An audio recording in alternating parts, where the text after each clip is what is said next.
Hollywood is finding a call for more practical special effects from movie fans. The Splatterfest Terrifier series has raked in millions of dollars at the box office, with its third installment becoming the highest-grossing unrated feature in history. And part of the appeal is the very graphic and very realistic special effects used in the film. But just ask any special effects expert or producer and they'll tell you, props like that are not cheap.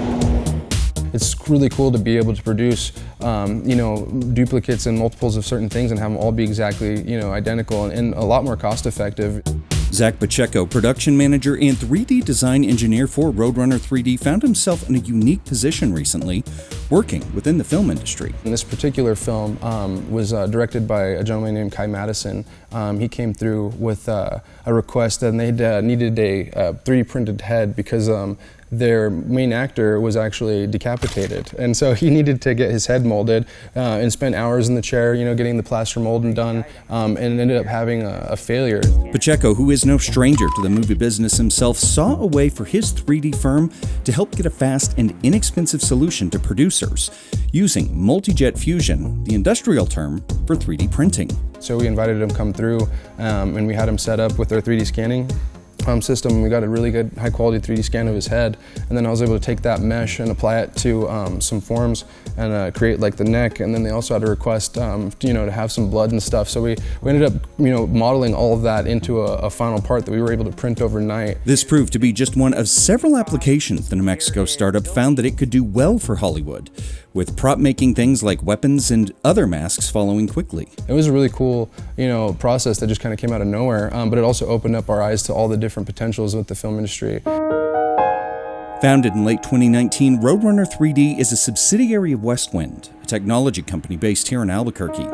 Just months after going into business in late 2019, they found a dire need from the medical industry as COVID hit communities worldwide. We were working a lot with like VAs and different hospitals printing out masks, COVID masks for all sorts of different hospitals and places that we were submitting. I think it was somewhere in the tens of thousands a week that we were sending out of here.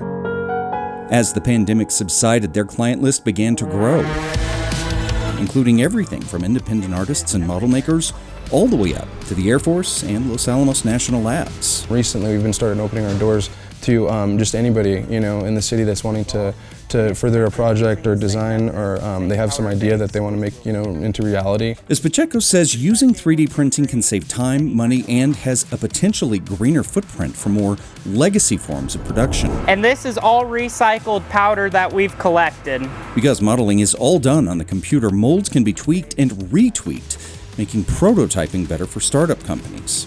And according to the printing experts at Roadrunner, they can recycle up to 80% of the leftover materials per printing job, reducing waste and reducing costs. I really hope to see, Roadrunner kind of become like the central hub for 3D here in the state, particularly, and not just like buying and like getting prints, but also like the educational side. I want people to be able to come and learn about it and to see things happening and to kind of just get the wheels turning. While there are still certain limitations to the technology, Pacheco says that companies like theirs are making leaps and bounds in production.